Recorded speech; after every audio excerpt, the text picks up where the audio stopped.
What is up, everybody? Welcome to this week's episode of the Dense Pixels podcast. I'm one of your hosts, Brad, joined by my co-hosts, Micah. Hey. And Terrence. What's up? Let's see what's up. I've still been playing Hades. I rolled credits on the game. I've unlocked most of the aspects at this point. And now I'm just trying to do the side quests and just enjoying playing the game because it's really fucking fun. It is. It still is fun. Even though Achilles is not talking to me about, he's talking to me about everything other than that last aspect.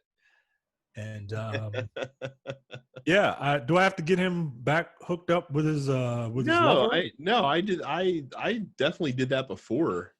Now, actually, let me ask you this question: how much Titan blood have you invested across the different aspects so far? I've maxed out one of the aspects on the fists. I've maxed out one of the aspects on. See, I think the trigger.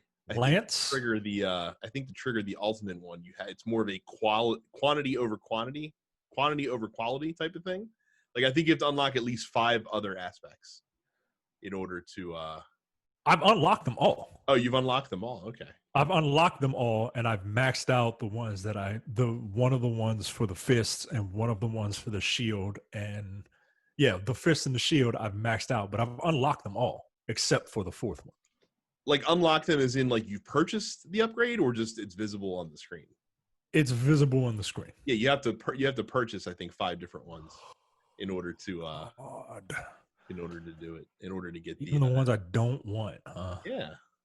Some of them are better than you think they are. There's some that I thought were shit until I played with them. And then it's all about forming a boon strategy around the things that the weapon does well. We're going off on another Hades tangent. This is going to be the next six months of your lives, people. Yeah, man, it's the game of the year, guys. I don't know what to tell you. We're going to be talking about it. Fair warning. It's now to the point that if they don't announce it for other consoles anytime soon, like we're going to have to grind Terrence down into buying a Nintendo Switch just for Hades. I mean, there's other games that you're going to want on Switch eventually, like when Bayonetta 3 comes out in 2024 or whenever that happens. Bayonetta 3. I haven't even played the second one yet. Yeah, there you go. Another great reason to buy a Nintendo Switch. Is it? You love Bayonetta. Yeah, I like the first one. I didn't play the second one. It's been out for like 6 years. I heard the second one was good. The second one's fine. Yeah. Like that's not gonna push him to do it. It's got to be better than fine. It's gonna be great. Yeah. Second one's great. Right. Terrence, you've been playing Thumper. Speaking of a game that's been around for a couple of years. For 4 years, yeah. It's fun. It's a rhythm game where you play a space beetle that is just on a track, and like you gotta. It's not even really a rhythm game because there isn't like an actual beat. It's kind of weird. But I got it. It was like $5, and you can play it in VR. And I've played it on my regular TV and in VR. The headset, there's no latency at all. Like the headset is 120 hertz, and it's like spot on controls. So it's really hard to play on TV after playing it in the headset. It's fun. The controls are super simple. You press left, right, up, down, and X. That's all you have to do. But you have different obstacles on the course. Like you have these little paths you got to jump on or thump. Then there's turns you got to make, and some other like Jesus Christ. And a couple other obstacles that you got to get through. And they get harder, and the game gets faster as you get on in the levels. Like I'm on level 3 out of 9. That shit is tough, man. It's really hard. And I think there's it starts out as 12 levels in the first. There's 12 stages in the first level. Then it just gets like progressively more. Like 18 stages in the 3rd level. It's crazy. It's $5. It's very fun. It's a fun game. People seem to love it a lot. Yeah, it's got a bit of a cult groundswell. Yeah, it's fun. It's worth it. It deserves it. I can't imagine how to last 6 levels because the level 3 took me like 30 minutes to get through. It's fucking hard. And Micah, you have been playing the recent update. Oh, and Terrence has been too for Ghost of Of course. I wanted to finish the story first before I actually dug really dug into the Legends, and I did that Sunday. So Have you guys played together yet in the co-op? No, but we need to, because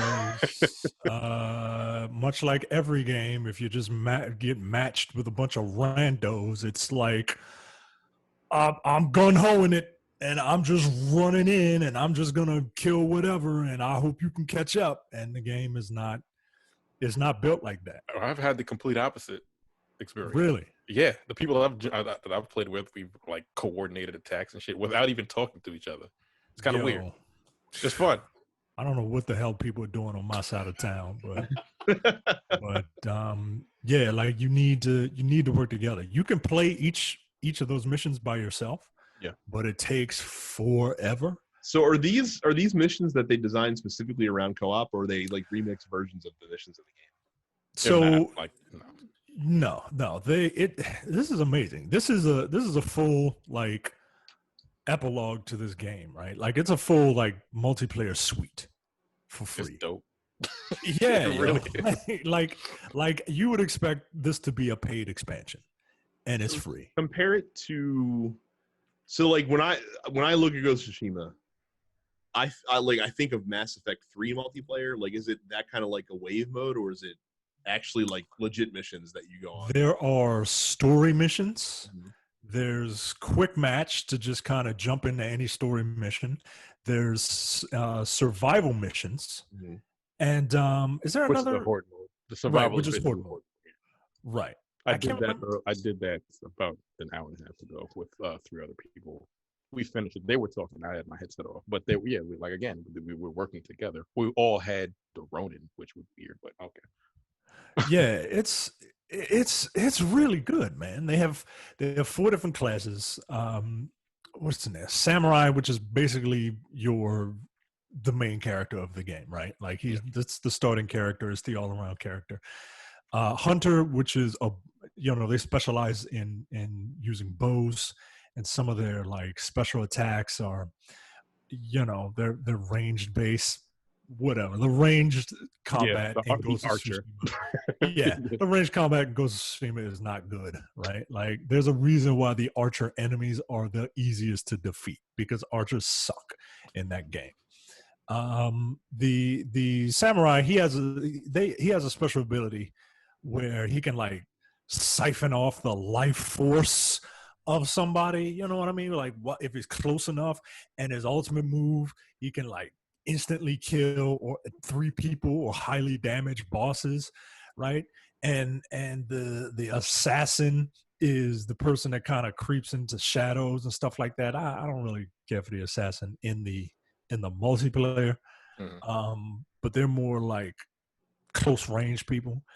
I forget what their like super ability is. The assassins to me are the assassin is very similar to the samurais, because they go from person to person, kind of like slicing at them.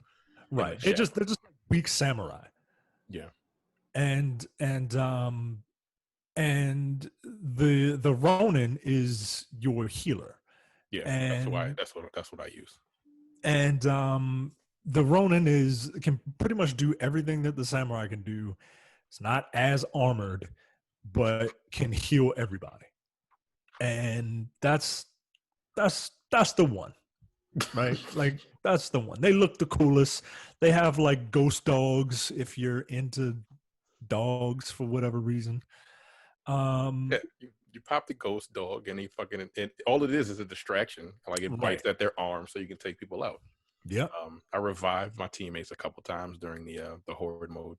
It was 15 waves. It took us 30 minutes. Like, Jesus Christ, this is long. But there were 3 of us. There were 3 fucking Ronin. I'm like, okay. I figured everybody would want to be the assassin, but until they play the Ronin. Yeah, until they play the assassin, and that, like, look, assassin looks cool and all, but nah, it's not. It's not going to help you. It's the assassin is kind of the lone wolf character, so that's probably why you thought everybody was going to pick it. Yeah, but no, this is good, man. You need the game tells you like there are certain things in the story mode where you get like where there are certain characters who are beefed up, and you have to do certain things or hit them with certain attunements, they call them, Basically, you have to make your weapon either green, blue, or orange in order to attack that person. There's also a bow that you can use to kind of temporarily break the attunement unless two of you shoot the person at the same time, and then that will permanently take off the attunement. So there's a lot of, and it's nice and open. Like the areas are nice and open. Like you feel like badasses, right? Like you can coordinate attacks and just kind of like attack everybody at the same time. Or it's good, man. It's good. Even with the people who just kind of Rambo it.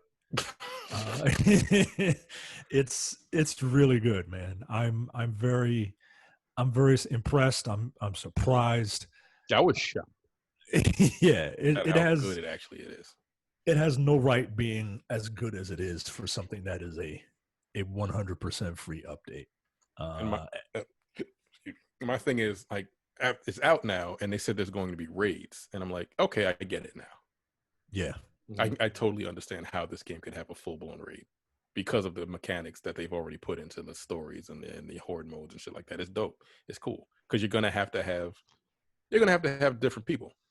Yeah, you're gonna have to use those different sets of abilities.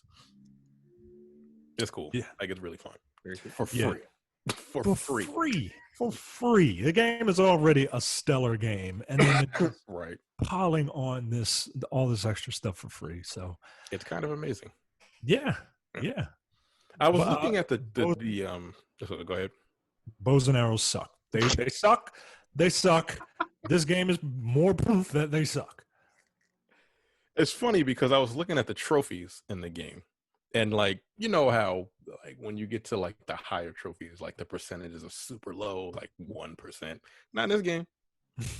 Like everybody's like platinum in this game. Well, that's the benefit of, like, that's the first party thing. Like Sony understands that people give a shit about trophies, and I think in their games in particular, they've found a good balance to strike between challenging but attainable when it comes to trophies. Even some of the really attainable trophies in other games, no one plays those games. So the thing about this is, like, those trophies, like you'll have like a gold trophy, like 20% of the people that play the game got it. Like that shit don't happen. But like that means, like, when you jump into the multiplayer, you have absolutely no problem finding the game in this game. Never. Like the longest it's taken me to find a co-op partner is 10 seconds. Yeah, that's like someone who, like I said, they get it. Like a lot of developers, like, and it's funny because like it's like I listen to Kind of Funny Line. Greg Miller is like the biggest like trophy advocate in the history of trophy advocates for PlayStation, and he's talked to developers about it. And for a lot of developers and for a lot of studios, like the trophies or achievements are an afterthought, and they just kind of tack them on with generic bullshit because it's not something they put a lot of thought into. You can tell the studios that put some thought into it and the ones that just kind of slap it on there. Yeah. And Capcom. Right. And like with completely arbitrary shit or just stuff that would take like hundreds of hours to attain and achieve, which is also unreasonable. Right. Win 100 perfect ranked battles. Fuck off. What the? What? Street Fighter 5? Yeah. And Street Fighter trophies are always insane. The fighting game trophies in general. Fighting game trophies are god awful. The only contender to ridiculous trophies next to fighting games or above fighting games is sports. Because sports games will require you to do like top level shit in every game mode, and when you play a sports game, typically you're only focusing on one or two of like the 5 modes that exist within the game. Like FIFA, like they want you to go through like become like a 90 ranked player and create a player career mode, and have your club be worth X amount of money in manager mode, and also do all this shit in ultimate team, and also do all this shit in online ranked play. I'm just like, get the fuck out of here. Like, I do not have time to fucking do this shit. Like, I'm playing for ultimate team, and that's about it. So yeah, like I said, some people get it, some people definitely do not. Ghost of Tsushima Legends, very It, like you said, it has no right to be as good as it is. Yeah. It doesn't. But it's. And I think, and how bad is that, right? Like, you and I, and all of us, conditioned. We've been conditioned. to We've been conditioned to think that this is some sort of miracle, right? Like Sucker Punch has bestowed upon us this wonderful thing. But you got all these first-person shooters who are like, hey, let's sell the multiplayer and then the campaign. Like, huh? And they're like, nah, like, just we want to do this, and because we want to keep you playing our game. Not one stitch of microtransaction or at all.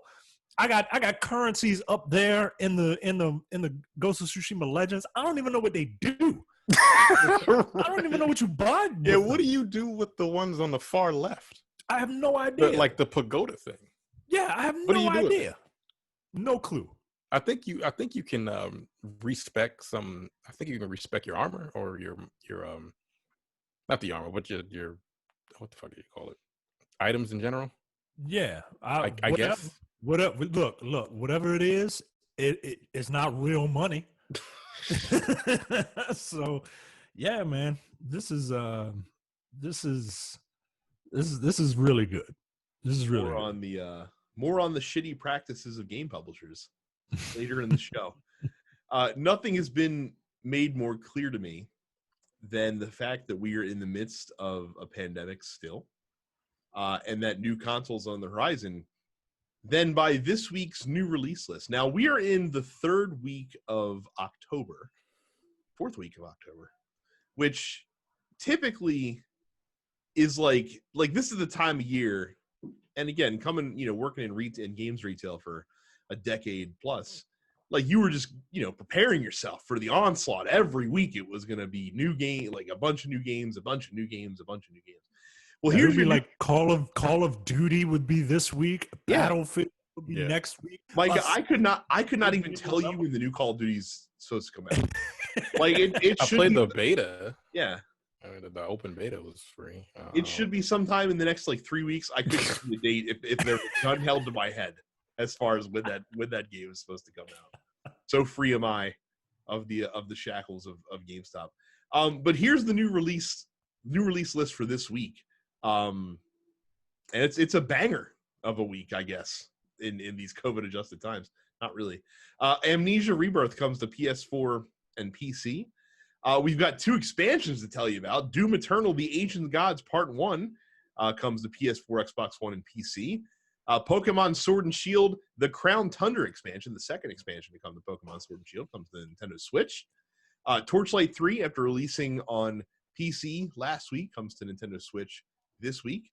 And then Transformers Battlegrounds comes to PS4, Xbox One, Switch, and PC. That's it. That's the list. Transformers Battlegrounds. Yeah, I don't even know what Transformers Battlegrounds is. What's that? I don't know what that is. I'd be afraid to find out, frankly. Is it is it like supposed to be like the War for Cybertron? I actually like that game, but something tells me it's not. I don't like the look of this game already. And I'm just looking at images, and I don't like the look of it. It's very cartoony. It's being developed by Coatsink, a studio that I've never heard of before. Sure.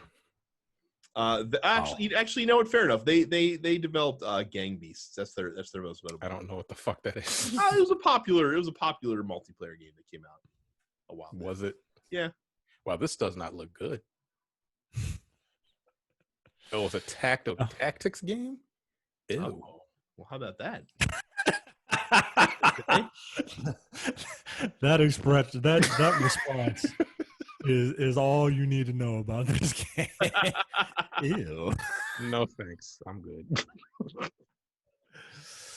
Go to youtube.com/densepixels and subscribe. Hit the bell notification bell to get all the bells and whistles that you get if you when were on you YouTube. subscribe. You could see the movie that Terrence is very excited for. That's coming. I am super excited. You guys do not understand how excited. If only Carrie was on this week. Oh, she was on last week. She too would be excited.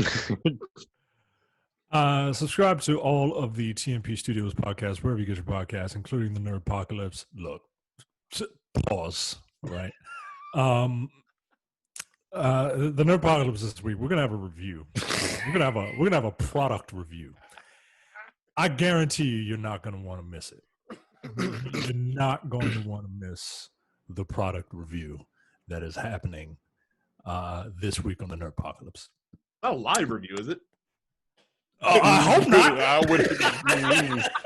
I don't want that. I mean, some of y'all might, but no. I don't want that. Black on Black Cinema. You can subscribe to Black on Black Cinema, Coming Distractions, and the weekly preview episode of the Look Forward Political Podcast. Go to densepixels.com/premium for $5 a month or $50 a year. You get access to the premium slate of podcasts, including the airing of grievances. Look, there are 2 of them in there now. Two new ones, and I am committing Jay to a schedule so that we can get these done. We are in the middle of season 7. There are only 9 seasons in Seinfeld. I swear to you, we are going to get through these. No Time to Bleed, our action movie podcast. Go up and listen to. I was about to say White Man's Burden. Law Abiding Citizen. in many ways. The Men with the Golden Tongues are our spy movie podcast, upstage conversations with Carrie and rotating guests talking about musicals, and the full episode of the Look Forward Political Podcast. I listened to it once again, another stellar show, this time with Brad and Jay. And I listened to it a couple of days ago, so I can't remember one specific thing about it because he actually put it out on time. Yeah. Crazy. But yeah, it was a very good episode. I would concur. Moving on to the news of the week. PlayStation rolled out an update on PS4. It improved 2-factor authentication, so now you can use authenticator apps, which is great for me because I use Google Authenticator for most of my 2FAs. I hate the text message method. It's really fucking annoying. Enable 2FA on your PlayStation, by the way, if you haven't. It's probably a smart thing to do. But the other thing that they rolled out was a new update for Party and Messages. They basically streamlined the two together. So basically, They did. Did they? Kind of. Well, that's what we're gonna get to. So the methodology here used to be on PlayStation that when you go to the Party app, you could create a new party and just select, people that you want to invite to the party, or just have it be public and your friends can join in and do what you want to do. Now the thing they've added is that you can take your existing message groups that's on PlayStation, you can launch parties straight from there, which sounds like a pretty convenient tool, except that's the only way that you can launch parties now is straight from message groups. So like if you go into the create party feature on PlayStation, no longer can you just pull up a list of people. You now have to basically create a group and then create the party from there. It's a pain in the ass. It's great if you do party chat with the same group of people all the time. I do. Right, but that's the fucking problem. I usually, there are two ways you can do it. Mm-hmm. You can go directly to the person that you want to join to create a party with, and it still works that way. Or you can create like a group and you select that group and it'll send the party chat. It'll send a party invite to all of them. Right. But like, that shit gets on my goddamn nerves. So I'm like, someone creates a party. I don't want to jump into your party, but they just choose from that group and it just sends it to everybody. And like, so you're getting a bunch of messages and stuff. Yeah. It says, essentially like if I wanted to create parties with you guys, like I could make a group with you and Micah and me, and then I have to do a separate group with just me and Micah, and then a separate group with just me and Terrence. So then, if the other one wasn't on, that's the group that I would use. Or again, if they're both are on, you can just go directly to that person. It'll create the party and then just make the party public. Wait, can you invite something? Can you invite someone? Like if you two made a party, can you invite me to it, or you have to make your party public and then I would have to jump into it? I could invite you. I believe I could invite you to it. Okay. Yeah, I think it's getting into the party. That's the part that is Yeah, I'm still trying to figure out. I'm like, yo, what the fuck is going on? Like when it first started, first of all, it fucked the party system all the way up when it first was downloaded. Like friends wasn't even showing up. I'm like, okay, whatever. But once they fixed it, it's still like really convoluted and that's unnecessary. Yeah, well, I don't like it. Well, and the reason they did it is because the party system is going to be kind of like the main system in PlayStation 5. Yeah. They showed up a video with the UI that you could see some of the UI features in the system, and they're making parties a lot more fully featured, which is pretty cool. Like you can share your screen to people that are in your party, and they can have it like pinned to their screen and watch you play while they're playing. Right. And what you'll also notice is there's a symbol under someone's name. So I'm assuming if you create a party, people that are playing PS5 and PS4 can jump into the same party. Right. And that's the other thing. It'll just have two different symbols. It'll work across platforms.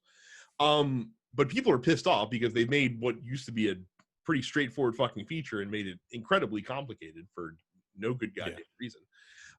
The other thing that they did, and this is fun. Yeah, the other thing that came with this was something that they really should have been upfront about when they rolled it out. So there's a feature that PS5 has where you can report people in party chat. Like if someone says something really offensive or racist to you or whatever, you can report it. And the way that you report it is that basically this much like your gameplay is constantly being recorded while you're playing, because that way if you want to do a quick 30-second clip or however long your clips are set for, it does that. It will also continually record party chat basically in the background. And then you can be like, oh, someone said fuck all to me, clip this, you can edit the clip down to the offensive part and then send it off to be reported. Well, that's a feature that's been announced for PlayStation 5. The problem is that this update added that into PS4 because, again, since you can have parties across both systems, the functionality has to be there, but they didn't tell anybody about it, which is not a good thing considering that you've enabled something that you're now recording party chat continuously in the background. And so it's listening to your ass. Yeah. it tells you once you create a party, the first time you create a party. Yeah. It tells you, yeah, you can, it may be recorded. I'm like, huh? What the fuck are you talking about? I was like, hold on, what you talking about? But like, I don't jump into parties with random people. Yeah, it was like the micro machines man going like, oh yeah, by the way, this might be recorded. So, because look, if I jumped into, yeah, I know, right? If I jump into random parties, I'm snitching. Fuck you, I'm recording everything. Like, I mean, like, are you kidding me? Like, I personally don't care because again, I'm in parties with my friends. But if I jump into a random party and somebody starts calling me nigga and all kind of shit, it's getting recorded and it's getting sent to Sony, and you're gonna get banned. Fuck you. They issued a mea culpa about that and said, yeah, we definitely should have fucking said something about that. We didn't realize that people were going to be seeing that on PS4 until PS5 launched. Right. It's like, yeah, we should have said something. We ain't gonna stop it. But I mean, nor should they. I don't have a problem. Yeah, I don't have a problem with it at all. Yeah, people that are freaking out about that, are idiots because there's the same people with smart speakers in their house. Right. People, right. Exactly. People are like, Alexa, can you believe this shit that Sony's doing? Like, yo. So like that's not the bad part, but not being upfront about it is definitely a bad part. I mean, they kind of are. I mean, people found out when they decided to create a party. And they were like, "Yo, this yeah." But it should have been in the patch notes. Like it should have been. I get that. Whatever. But yeah, and they added like new avatars and shit like that. There's a few other things they added, but that was definitely the party chat breaking was kind of the big one that people were very much not happy about. I will say the one thing that Microsoft has forever not fucked up, and probably never will, is party chat is pretty fucking easy on Xbox. Yeah. And it took PlayStation a long time to get it, and now they're not leaving it alone where it needs to be. The future is amazing, guys. We have found out that not only will your software continue to be updated when you get a PlayStation 5, but the hardware on the PlayStation 5 will receive updates now. PlayStation has said that they are able to optimize the cooling fan inside of the PlayStation 5 through online updates. Basically, they can optimize fan control based on the game you're playing. If like optimization information is provided from game developers to Sony in order to basically change how the fan operates if you're playing something that's like super graphics intensive or is going to require a lot of CPU that needs a lot more cooling. That's fucking They would have wild. did on the PS4. Oh well, yeah. Speaking of which, like speaking of, I sent y'all guys that sound clip a couple weeks ago. Yeah, because so I have an OG PS4 Pro, right? And that thing, if anyone that has one knows that thing sounds like a fucking jet. Once it gets to a certain not every game, but like games that are like graphics intensive or that just uses a lot of GPU, it gets really fucking loud. And apparently the reason why that is because they use horrible thermal paste in the PS4 Pro. So what I did, I was like, my PS4 Pro is out of warranty. So I said, fuck it. This is getting on my nerves. And the only reason why I decided to try it was because I saw the PS5 teardown a couple weeks ago. And they took that thing apart very easily. PS4 Pro is very easy to take apart. It's a bunch of screws, but like taking the thing apart is pretty simple. So I bought the $40 worth of stuff. I bought the thermal paste. I bought the little screw set that you need to take apart electronics. And it took me about an hour because I was scared because I didn't want to break nothing. I took it apart and put new thermal paste on it, closed it back up. And it's not as quiet as a regular PS4. I don't know how quiet a regular PS4 is once it gets a little older, but it doesn't sound like a jet engine anymore. Like it does certain games, it still gets a little loud, but it's not nearly as bad as it used to be, which is awesome. Yeah, because there were certain games I just didn't want to play because it was so fucking loud. I would have to use headphones to play the game. I'll never forget the first time that it occurred to me how loud the PS4 Pro was because I was playing Horizon and I had headphones on. Yeah, you probably could still fucking. No, I couldn't. That's the thing. So I had my headphones were really good. Like they had active noise cancellation, so I couldn't hear anything. But before I turned the system off, I took the headphones off. And I just heard that thing like fucking. You were probably like, yo, what the fuck is that? Like, what the fuck is that? Yeah, like Superman's super hearing just finally kicked in. Like, yeah. It's so loud, yo. It's really loud. But weirdly enough, the updated model of the Pro that came out 2 years ago, no problem at all. Like the one in my office is whisper quiet all the time. They changed the fan. Like they changed the fan and they changed a little bit of the insides. They changed the grading on the inside or some shit like that. I saw the inside of the PS4 Pro, the updated one that comes with the Red Dead Redemption bundle. That's what that was the upgraded one. And apparently everybody's like, yeah, that's super quiet. But I got the OG and that thing. Like sometimes I just wanted to fucking throw that thing out the window. I hate turning it on because it's a pain in the ass. So. Yeah, it takes you about an hour, but to get some, because the thermal paste that was on it was basically non-existent. When I opened it up, I was like, yo, what the fuck is this? But yeah, it's super quiet now. Like not super quiet, but like certain games you can't hear it at all. No Man's Sky is still a little loud. Horizon, Call of Duty was a super it was a super culprit for it being incredibly loud. I can't even hear it playing that game. I don't know what the fuck happened, but so it's awesome. My better solution is when I get my PS5, the PS4 Pro in my office is going downstairs, and then I'm going right to the PS4 throw the PS4 Pro in the trash. I don't need that fucker anymore. Or just sell it. So, more big news coming from the next generation console world. The Xbox Series X and S game launch lineup has been announced. And it's mostly optimized versions of games that either exist or will exist on the Xbox One right now. I mean, to be fair. Right. No one should be surprised about this at all. Right. And isn't the pretty much the same thing with Sony? Mostly yes. Yes. It's weird because Miles Morales is a launch game, but yet that's also coming to PS4. Right. So like it's weird to consider it as such, but it's just gonna have ray tracing on the PS5, whatever the fuck that is. Right. Some guy named Ray thinks he can draw, but he's just tracing lines. Like, I see you, Ray. What the fuck is ray tracing? Reflections, like better reflections. Is that what the fuck light reflections?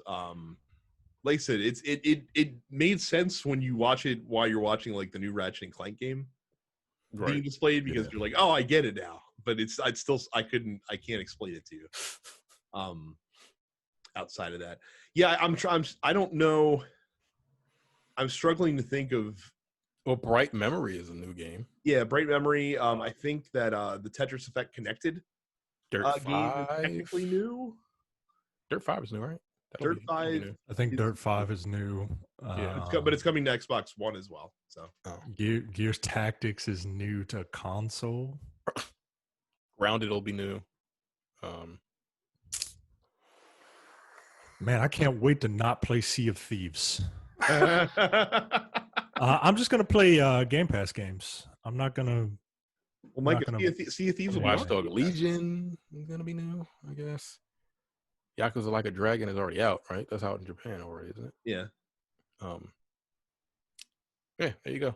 Yeah. Assassin's Creed Valhalla will be new. But you right, that'll have been out the week before. Oh, really? Yeah. Okay. Yeah. So I'm looking at this list. Special edition. I'm looking at this list. I hear Gears Tactics is fun, and I'm trying to find something else I would want to play that I don't already have.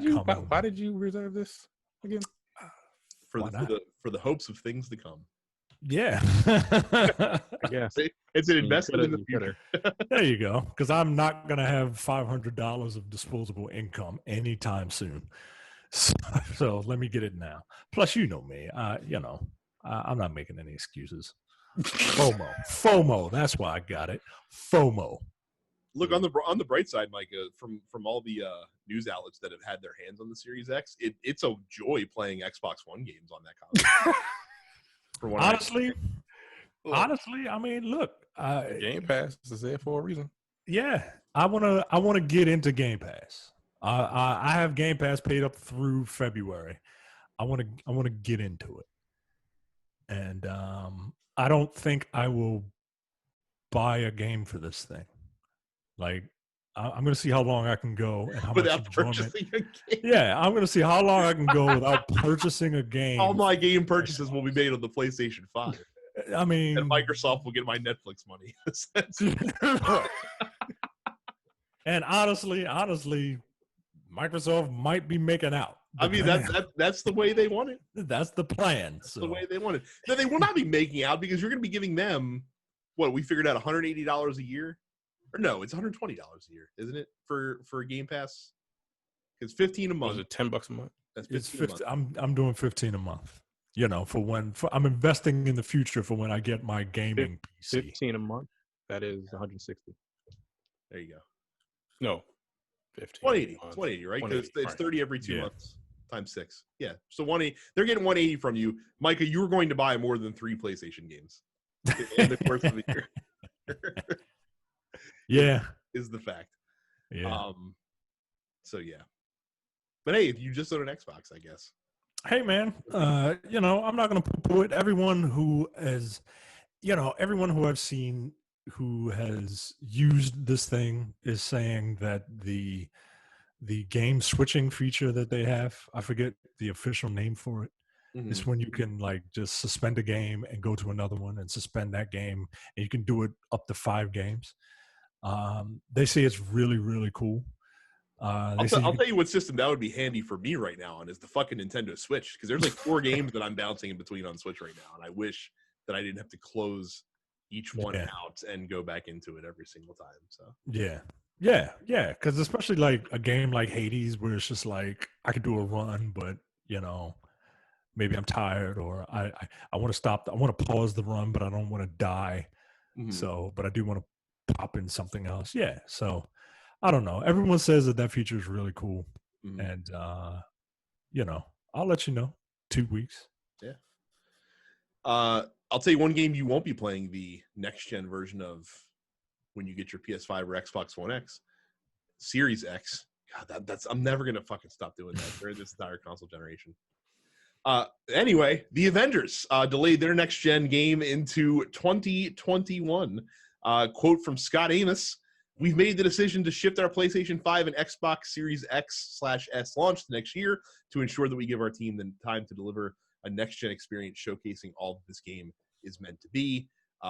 I will editorialize and say hopefully by the time it does launch on next-gen, there will actually be something to play outside of the initial campaign offerings that the game had. Yeah, We talked about last week.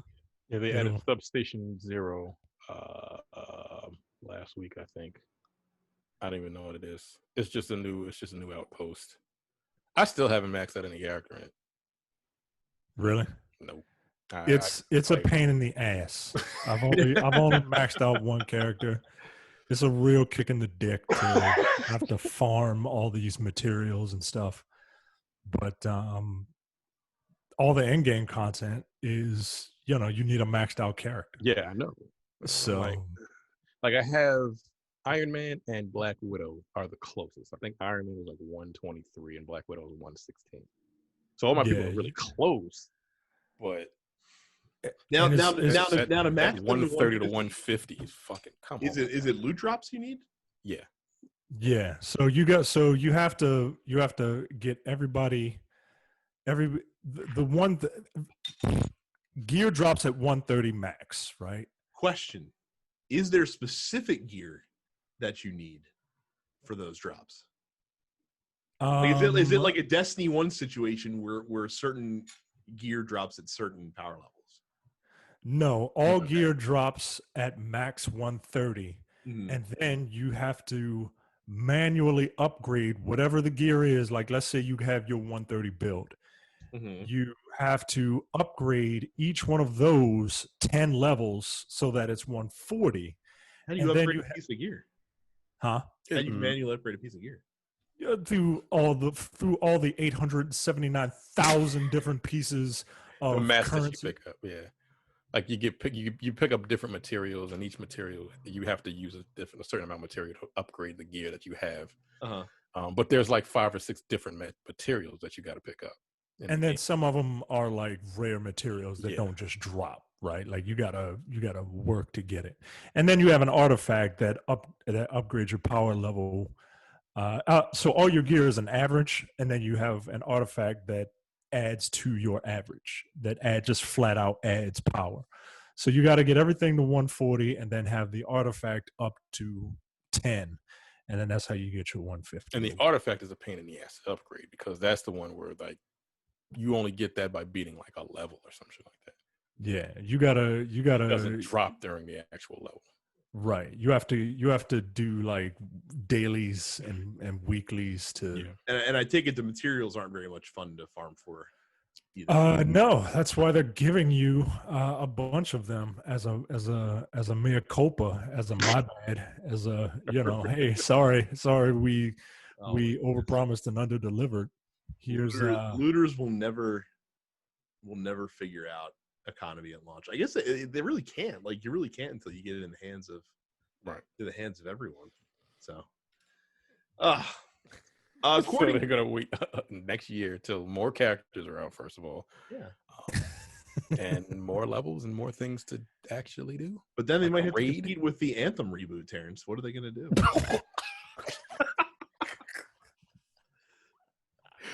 Yeah, what's going on with that thing? Who knows? They've been radio silent for like a year. Maybe they'll pull off No Man's Sky. It's possible. Who knows? I mean, that is a story for the ages. It is No Man's Sky. Good Lord, it is. That's a brand new fucking game from 4 years ago. I think they're just solid, hoping that everyone forgot. Yeah. Right about the time they announced the new Mass Effect, they'll be like, "What about exactly Anthem? Like, who? What? Exactly. Anthem. I pledge allegiance to Mass Effect. That's the anthem that we're going to do. Oh my God. According to Phil Spencer, Bethesda games do not have to launch on PlayStation for Microsoft's $7.5 billion acquisition to pay off. He talked to Stephen Totillo of Kotaku, and he was asked if it was possible to recoup that money if Microsoft doesn't sell Elder Scrolls 6 on PlayStation consoles. Yes, Phil Spencer said. This deal was not done to take games away from another player base like that. Nowhere in the documentation that we put together was how do we keep other players from playing these games. We want more people to be able to play games, not fewer people to be able to go to play games. But I'll also say the model, and I'm just answering directly the question that you had. When I think about where people are going to be playing and the number of devices that we had, I don't have to go ship those games on any other platform other than the platforms that we support in order to kind of make the deal work for us, whatever that means. I think people are making a little bit of a mountain out of a molehill, because there's a reason that Phil Spencer prefaced up front that he wasn't trying to block that shit out. I also don't believe him. Yeah, you don't say it. You know, I just you don't say the quiet part loud, right. I just don't. No matter how successful Game Pass is, like cutting off of that significant portion of the marketplace is just foolish from a business standpoint to do. Yeah. I don't think they will though either. Like people that think that's going to happen are drinking too much of the Xbox Kool-Aid, I think. I mean, they're still they're the console war people. You know, right. They want for some reason they want, you know, the console war to happen. Like even Phil is like, nah, yo, like no, we're not at war. We want you to play games. We just thought this was a good business deal. We're not Sony. We're not gonna buy Bethesda and then wall you off of it. That's what they would do. We're nice. Like I said, the way to go is you Trojan horse it. You force, if you want to play a Bethesda game, you have to create a Xbox account and you have to log into it when you log in. Right. There's not even online features in this game. I don't care. Fucking create the account, dick. Shut up. See this bright green ass screen whenever you boot this game up. So, finally, and see this is why we need more young people in politics. AOC, Alexandria Ocasio-Cortez, House of Representatives member from New York, is streaming Among Us on Twitch to raise awareness and encourage people to vote. This is happening, I think, tonight, actually, as we're recording this, not as you're listening to this, at 9 p.m. AOC is going to be streaming on Twitch. She created a Twitch account and probably became the fastest Twitch partner in the history of Twitch because she got like crazy amount of followers right away. I don't know who she's going to be playing with. I know a lot of people in the industry. There's a few people, streamers, Pokimane, Hassan Piker. There's a few other streamers that are going to be joining her to play as well. And yeah, so anything to raise awareness of voting is great. Joe Biden, his campaign has a whole ass island in Animal Crossing that you can go visit. So again, like, you know, finding ways to appeal to people in non-traditional mediums, always very smart to do. Of course, Republicans doing none of these things. Because why the fuck? I don't know what technology is. Right. Nor should they, because I have a feeling, knowing much of the gaming community, they would get trolled like crazy if they were to try to do anything else. Right. Their idea of technology is screaming into a microphone, "I don't want the blacks to vote." Like,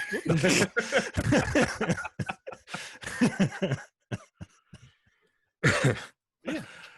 So this is cool. This is cool. And yeah, that's right. You need young people into politics, because I guarantee you. Look,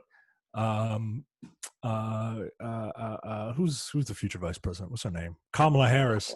She ain't old, but she ain't doing this. You know what I mean? So yeah, this is a cool idea. AOC has 245,000 followers on Twitch. Good Lord. She just made it, right? Yeah. Jesus, I just realized. I don't know if you know, she's quite popular and has a lot of reach. So. God damn. Oh, that's nuts. What can I say?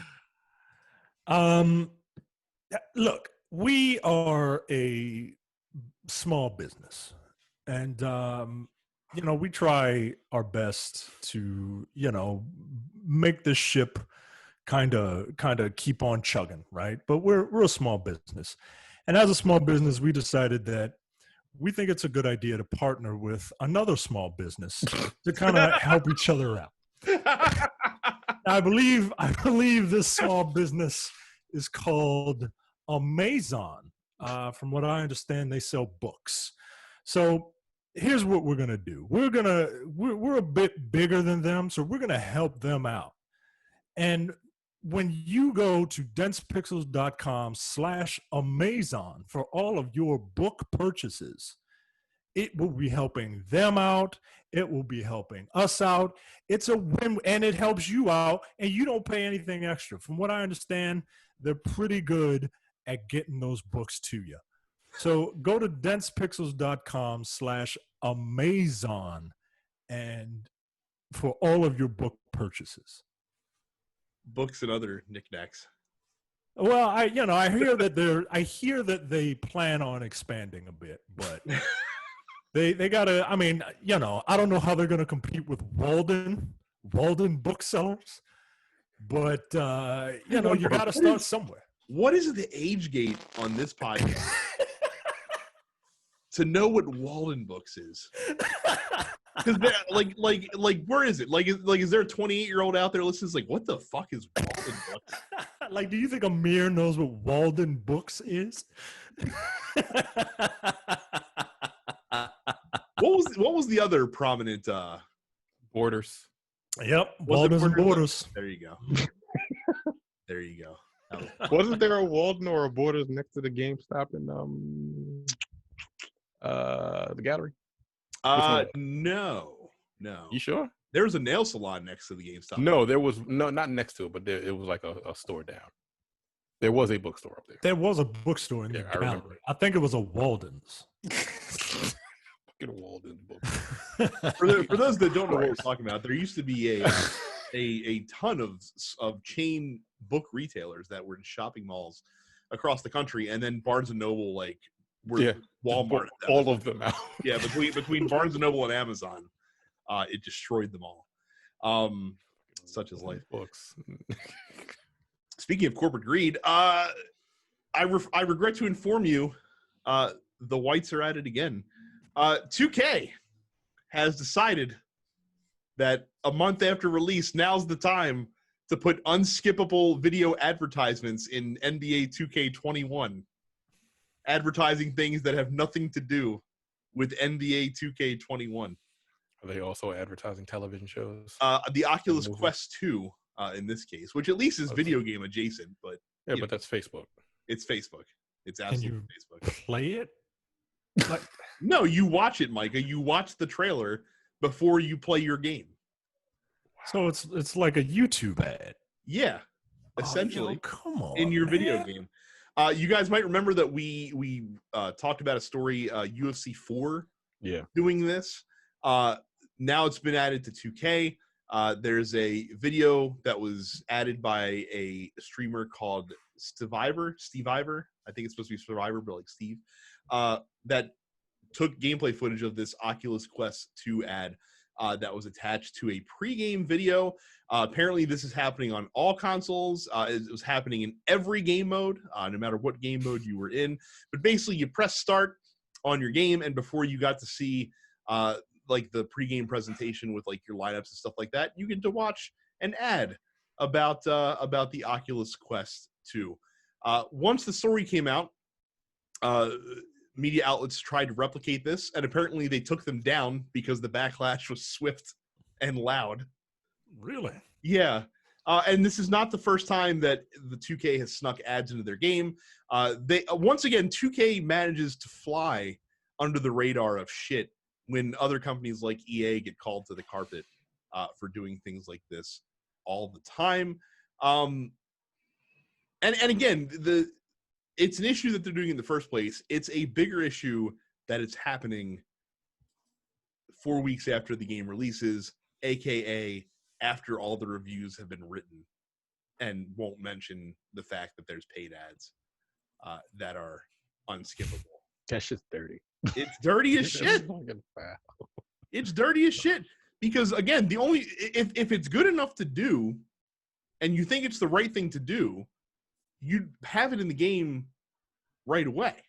Like, you'd have it in the game at launch. The fact that you are purposefully adding them into the game after the fact is evidence that you are just trying to make sure that no one talks about it when the game gets reviewed initially. Right. Like, it's not even like, yo, like you know what you're doing, yo. Like, that's the thing. Like, it's not like, oh, well, you know, oops, we didn't know you didn't want that. Like, yes, you did. That's why you didn't put it in there in the first place. Like, you're being duplicitous, man. And yo, I mean, like, the balls, yo. Like, I just don't get it. And to slide really it in there completely unannounced. You know what I mean? Like, they're just like, no one will notice. In this day and age, when people can't wait to run and tell on your ass. Like, come on, man.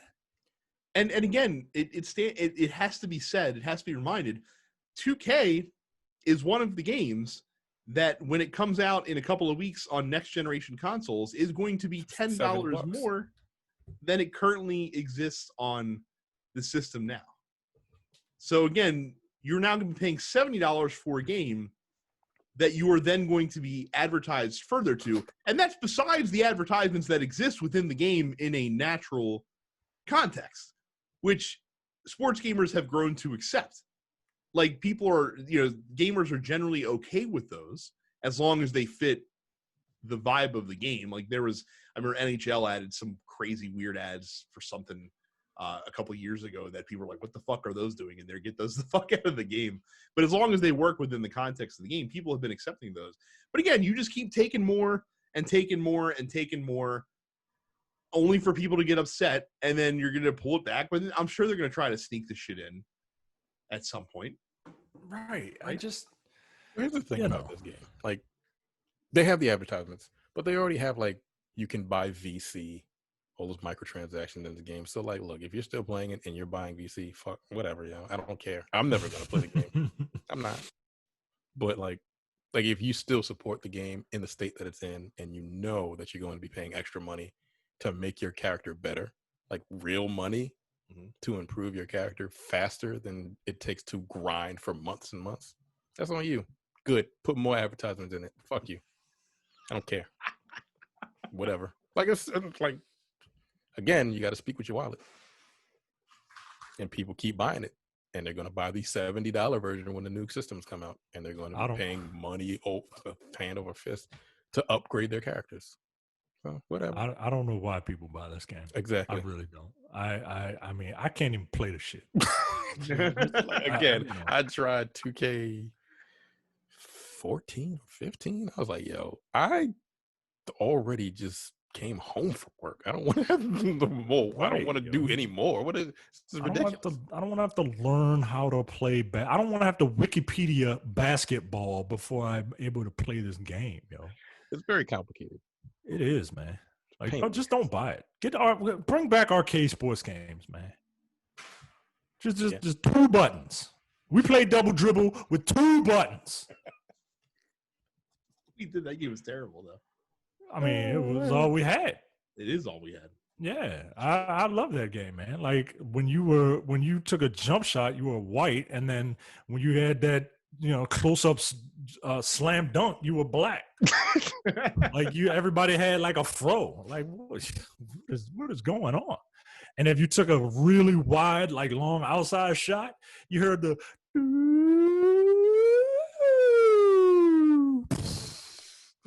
or if you missed it. That arc sound effect was in every NES sports game. Like, I played football games that had it. I played baseball games that had it. It was in everything.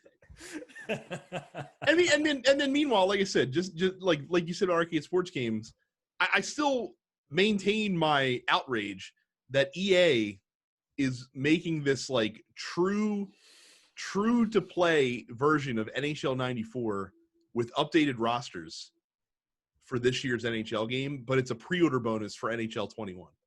Like, as far as we know, the only way you can get it is if you buy NHL 21.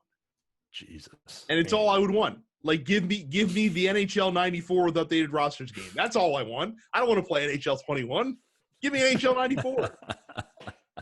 Fucking 28-year-old game. Sells me for $30. I don't even care. Like, I would fucking buy it. But just give me the option, fuckers.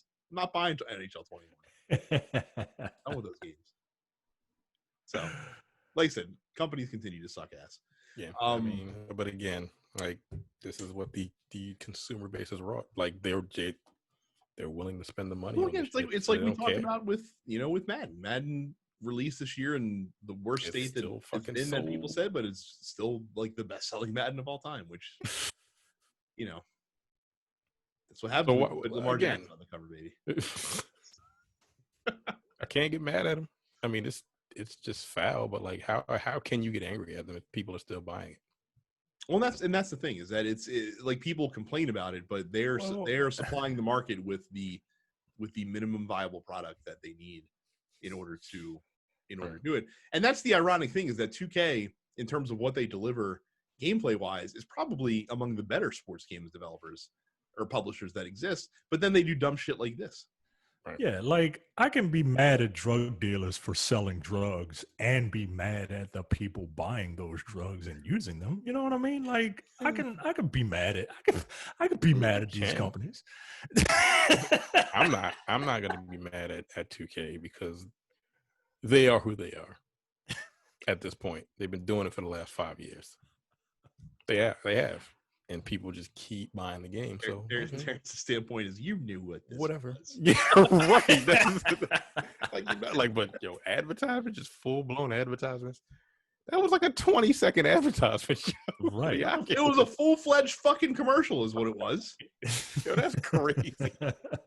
Like nobody was gonna see it. Yo. I mean, fuck's sake, I get pissed off when I'm watching like WWE Network and they've run a WWE commercial on there. Like, what the fuck are you doing? I didn't pay for you to commercialize me. God damn it. Fuck off. So, anyway, we move into the post office. Micah, take it away. Johnny says, do you think the Switch will outsell the PS5 and the Xbox Series in November and December? This is an honest question. Who knows? Because, and not necessarily because of popularity, but supply issues. Like supply chain problems are completely up in the fucking air this holiday because of the world situation that persists. I'm sure if the supply was there for both the PlayStation 5 and the Xbox Series X, that's what it is, right? /S. Yeah, they would not. Switch would not outsell. It wouldn't. But like, they had problems with like pre reserves and shit like that, and they're just not going to be enough of them. But even Switch supply is questionable right now. I mean, the Nintendo Switch went basically the entire summer without you being able to find one anywhere because they were caught flat-footed by the demand that was created because of coronavirus. So people ran out and were like, well, fuck, if I'm going to be stuck in the house, sounds like a great reason to buy the Switch. Or, hey, I just got my stimulus check. Let me go out and buy a Nintendo Switch.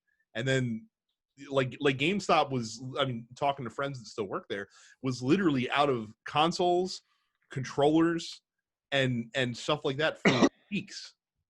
Of everything, or just Switch? Oh, well, they ran out of DualShocks. They ran out of Xbox One controllers. Like, they ran out of fucking everything. And they didn't get resupplied because all the supply chain was, you can't turn that ship on a dime. It's a cruise liner. You gotta turn it slow when you're trying to turn it around. You can't just kind of react to sudden changes in the marketplace like that. So yeah, they were fucked for a while. And who knows what the holidays are gonna look like this year.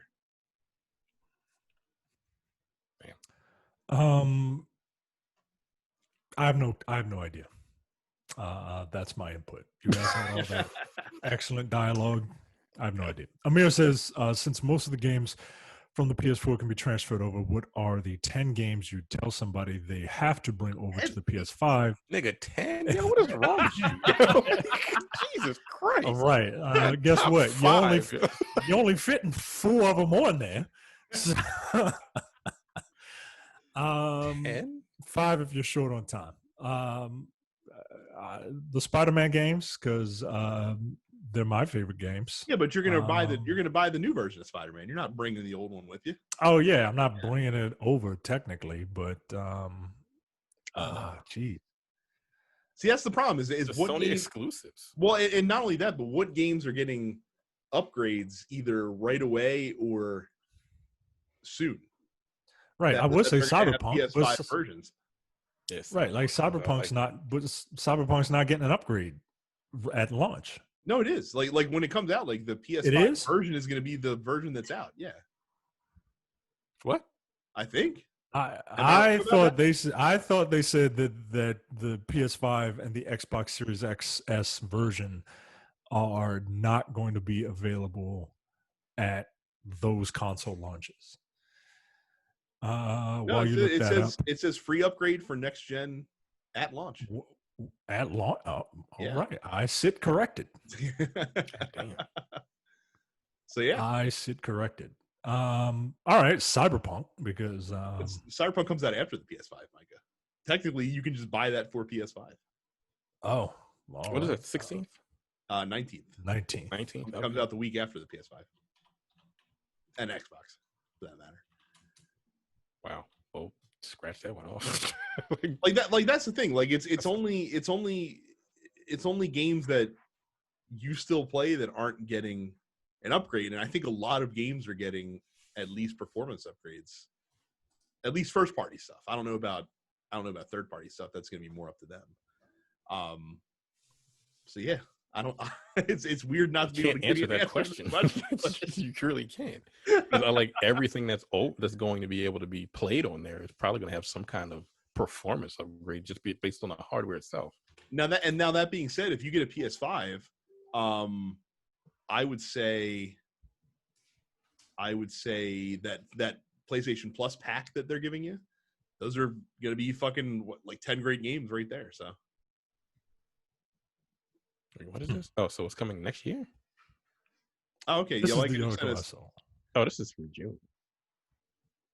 So who Who knows? They might have changed it. I don't know. Because that game was supposed to be coming out earlier, correct? It was supposed to be coming out earlier. It was supposed to be out now. Right.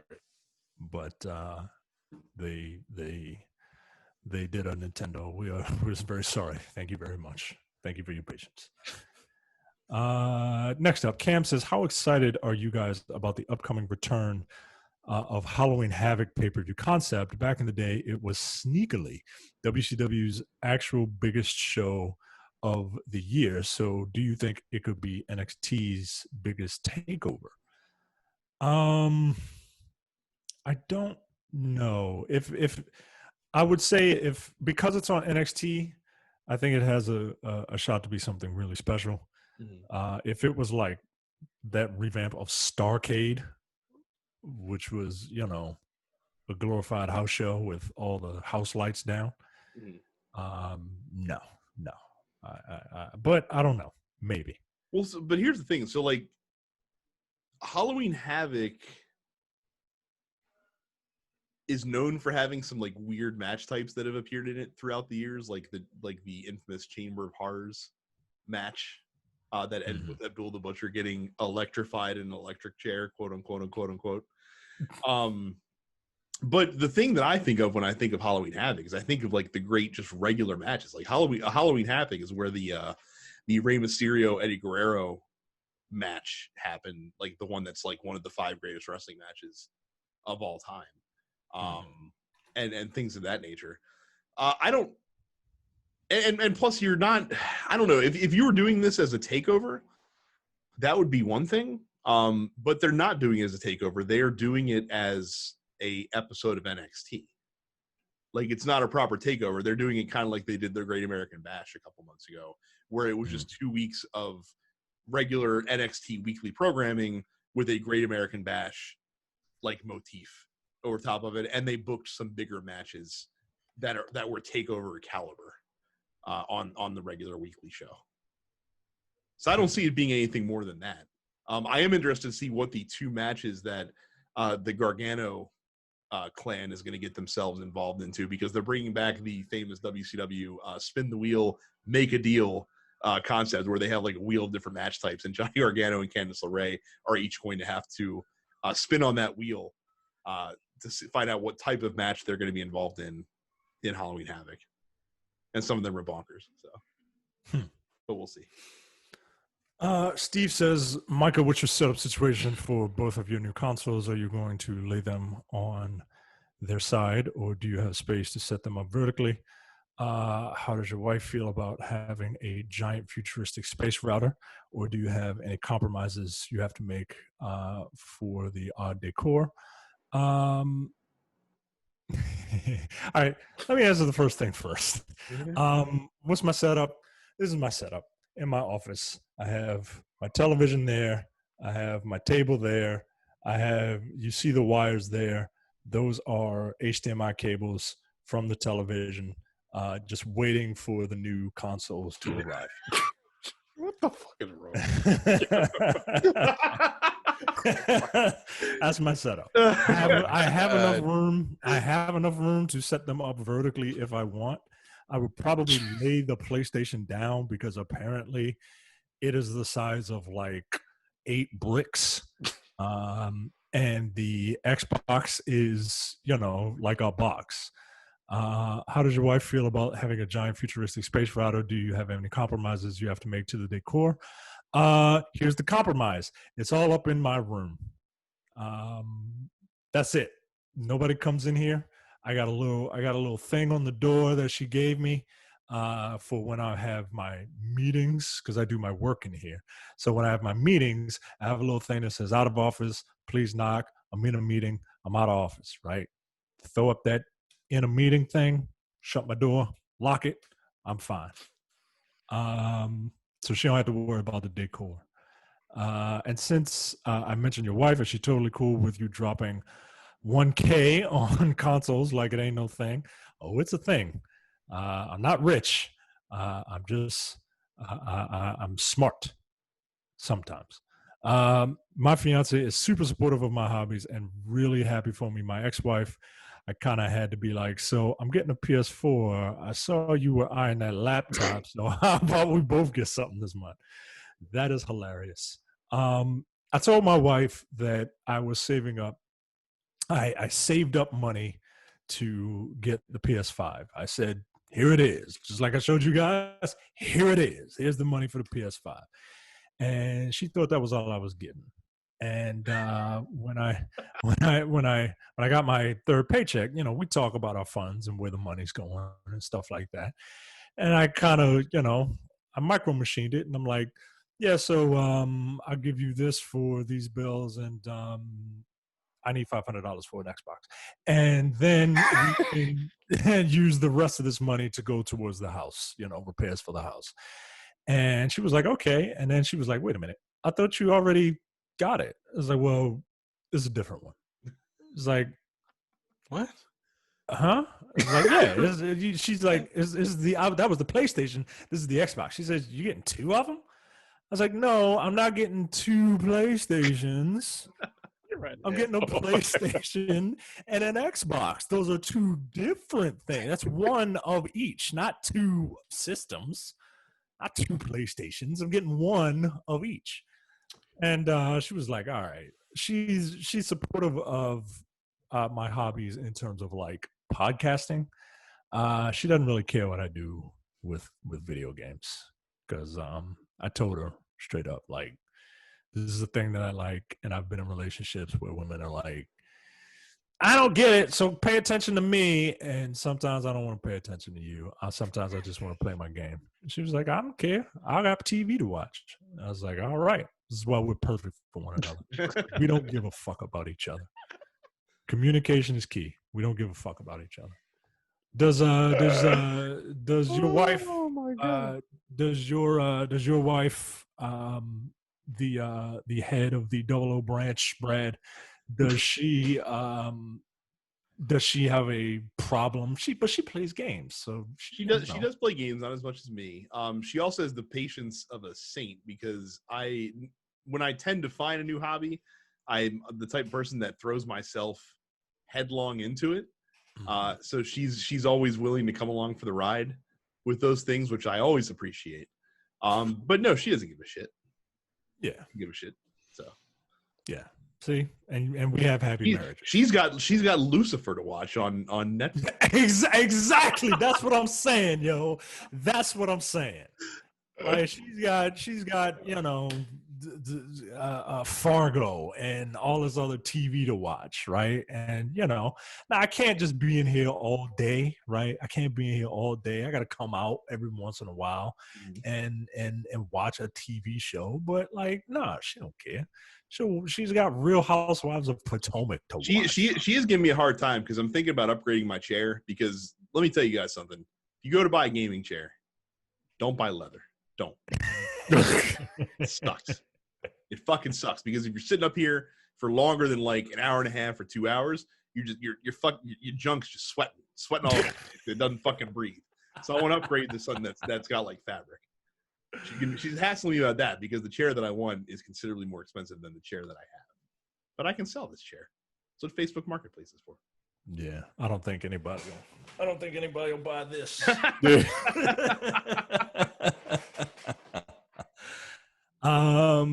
Terrence, any input? What? I just didn't want to leave you out. Chris says, if they were going to make a Final Fantasy VI live action movie, who would you have as the cast and who would you hire as producer, director, and writer? I don't have a cast because there's 14 characters that we use. Yeah, I would need a lot of time to fan cast that. But the writer director would be Taika Waititi. That game has a good balance of humor and just despicableness. If there's anybody that I think can make Kefka a reality of being a silly character who is actually a fucking evil bastard, it is the guy who directed Jojo Rabbit and played an imaginary Hitler. Like, that's who it was, right? Because he was all silly and shit, but at the end of that movie, he's still Hitler, guys.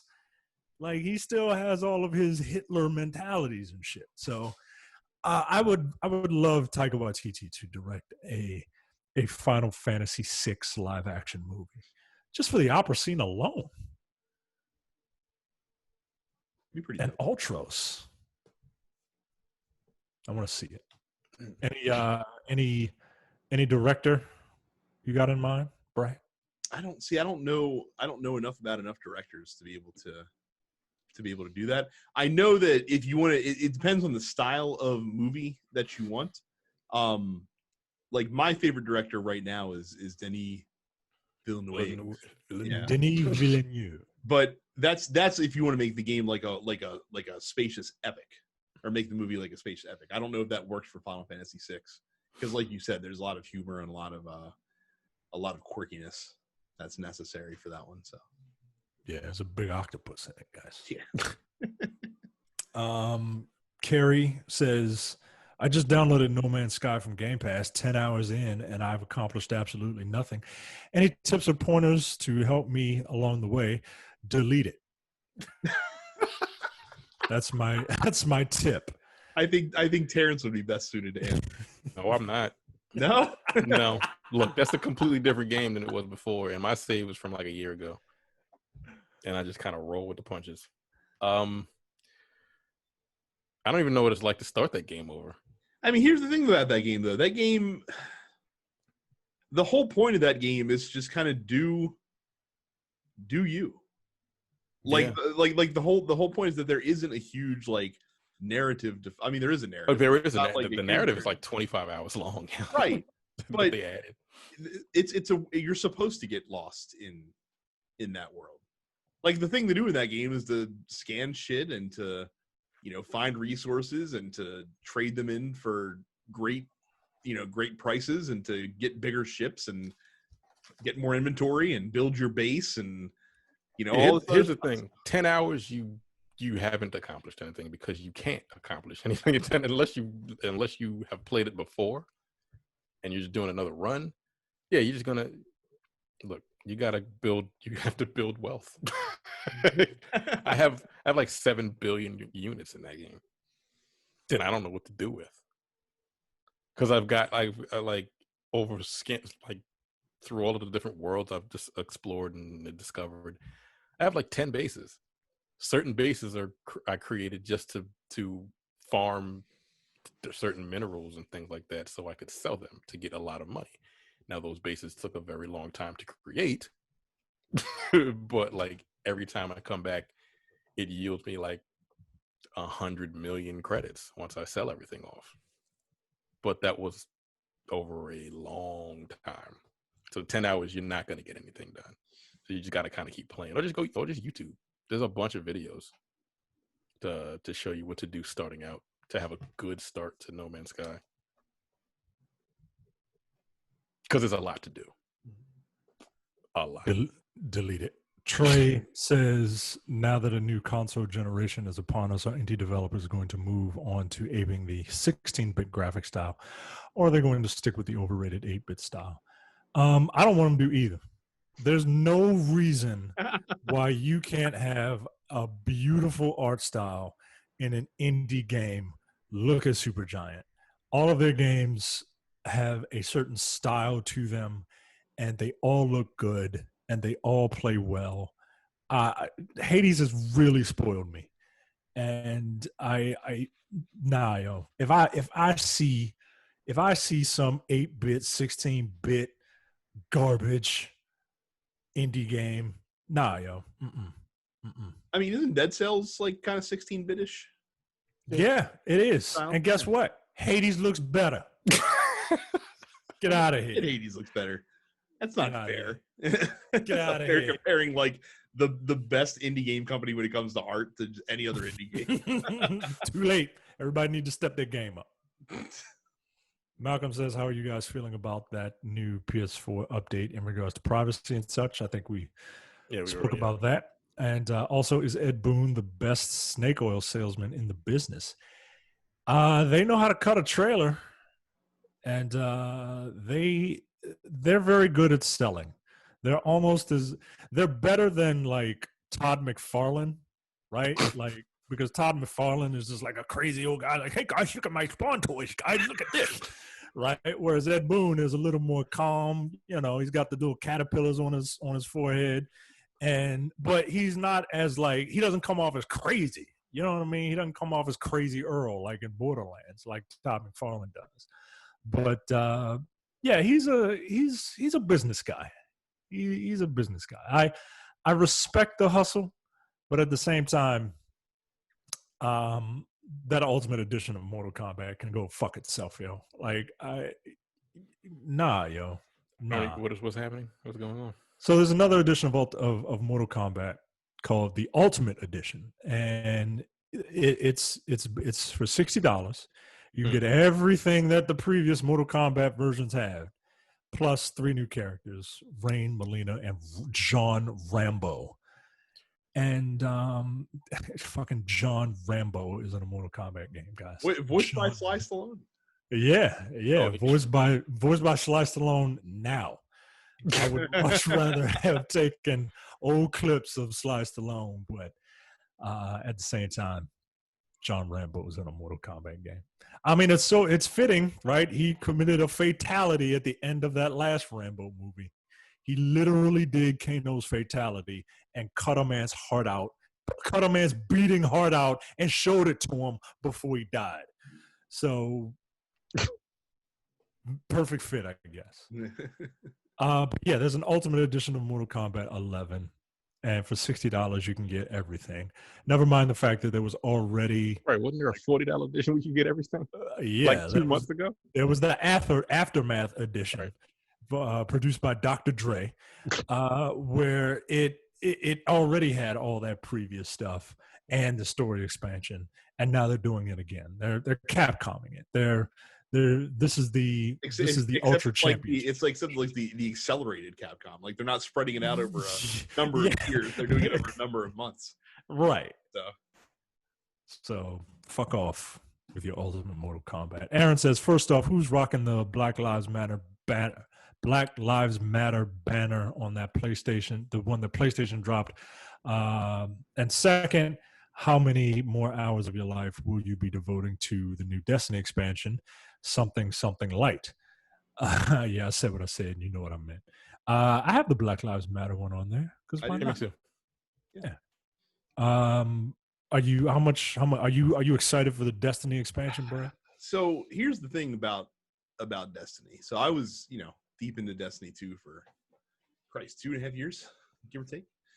And now that I've stepped away from it for like an extended period of time, like I haven't even done anything in Destiny 2 in like, I don't know, since like January. I feel like I've hopped in the game to open a few like engrams, like Twitch was giving shit out every month that I was redeeming. But I would actually go in and do anything. The problem with Destiny 2 or Destiny in general is that to feel like I'm getting my money's worth out of it for my time investment, I feel like I need to invest a lot of time into it.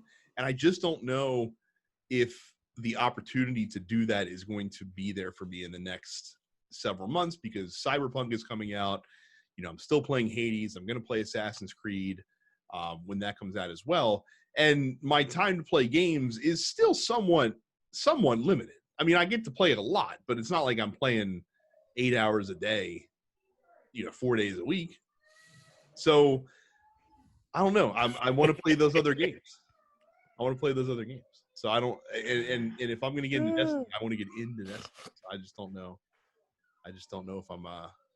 If I'm going to be back right when it drops, at least.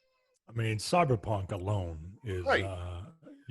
And yes, you can play Cyberpunk. You're right. You can play Cyberpunk on the new systems, but there is a second update that is coming in 2021 to okay. See, the article that I found was posted after yours and didn't say anything about 2021. It just said at launch. Yeah, I don't know. This article from Games Radar dated September 17th. Okay, well there you go. That'll be the definitive one then. So that's it. Mark says, why are people all fucked up over backwards compatibility with the next gen systems? Because they're dumb. I could see it when it came to PS1 and PS2 games with trophies, but anything above those systems, I still have those consoles. So what the fuck? Who cares? That's my thing. If you really care about being able to play those older games, you probably have the systems that you play them on. I know people used to get mad because people didn't have income that they could use to just buy a new system, especially when GameStop was like on and popping. They were like, yo, we're giving you $200 for your trade-in. Just trade in a system and we'll knock $200 off for your new console.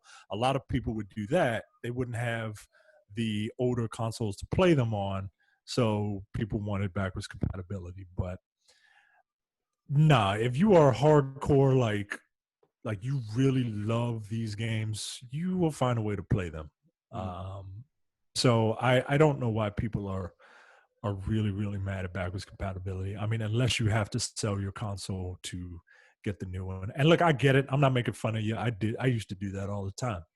But at the same time, I was willing to part with that console instead of, if I wasn't willing to part with the console, I would have just waited till I had money to get the new one. So, like I said, I'm a big advocate of making the prior generation compatible, because that not only makes sense, but it also gives you a library to start with when you get the new console, because if their launch library is not robust. But yeah, going back to PS1 and PS2, like that's not a reasonable expectation at this point when you're about to get the PlayStation 5. It just isn't. At least being able to play your discs on there is not a reasonable expectation. And I feel like video games the only industry that deals with that. Like when DVDs came out, and I'm sure there were people that said this, but no one expected their VHSs to work in their DVD player. No. You know what I mean? Or expected to get like DVD versions of the movies they have on VHS for free. Right. Meanwhile, people will buy 3 different versions of Terminator 2 on DVD and then 2 additional ones on Blu-ray.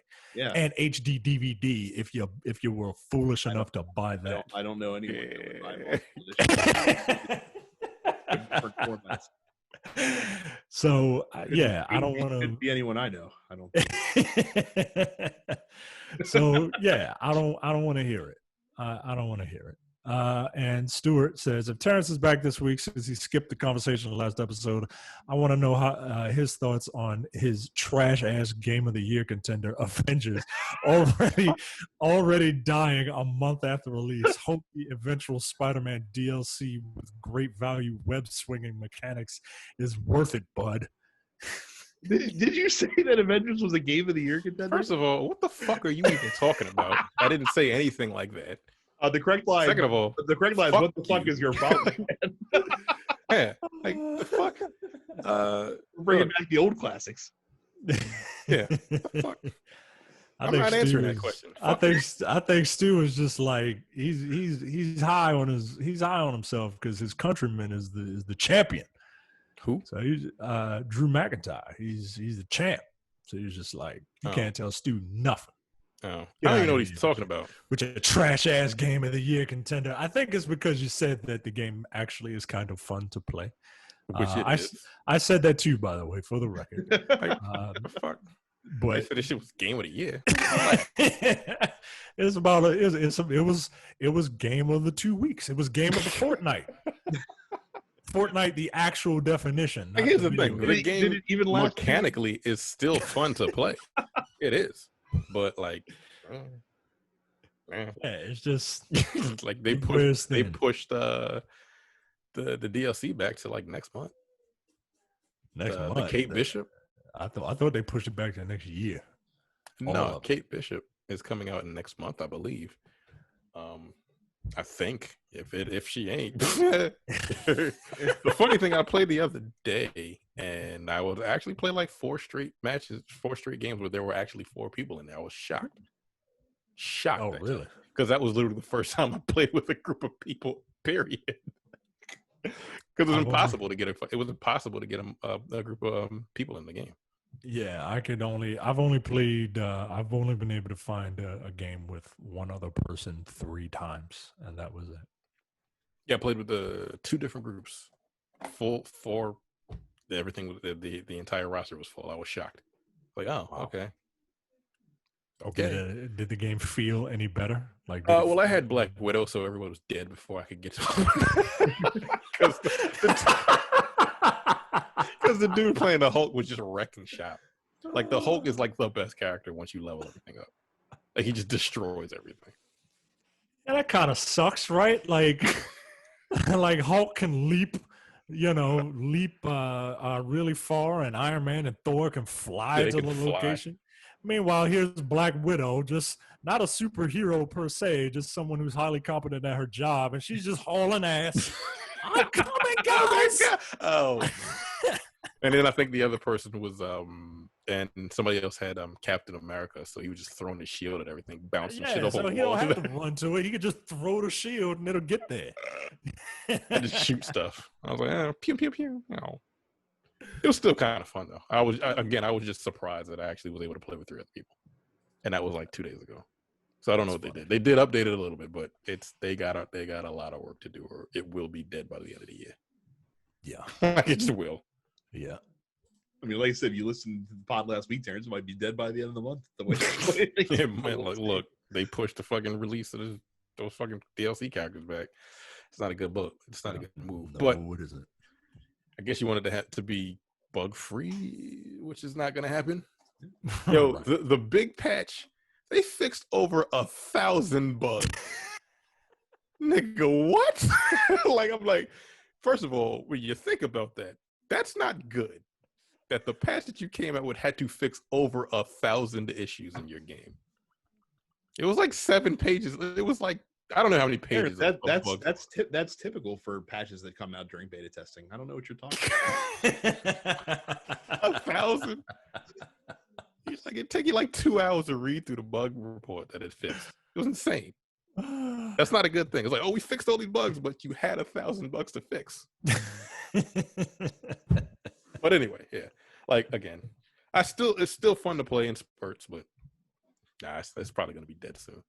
Yeah. Unless they come out with these characters at a pretty rapid clip, which it doesn't look like they're gonna do.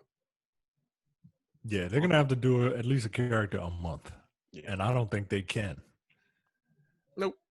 No, I would think not. Just from a development standpoint. I don't Yeah, think it's Right. unless they had these characters already in development before the game was released, which I think they had a couple, but nah. Right. What's gonna happen when new ones come out? They'll still be fixed. You'll still be trying to fix the old shit. So You can anyway. run in the outposts now.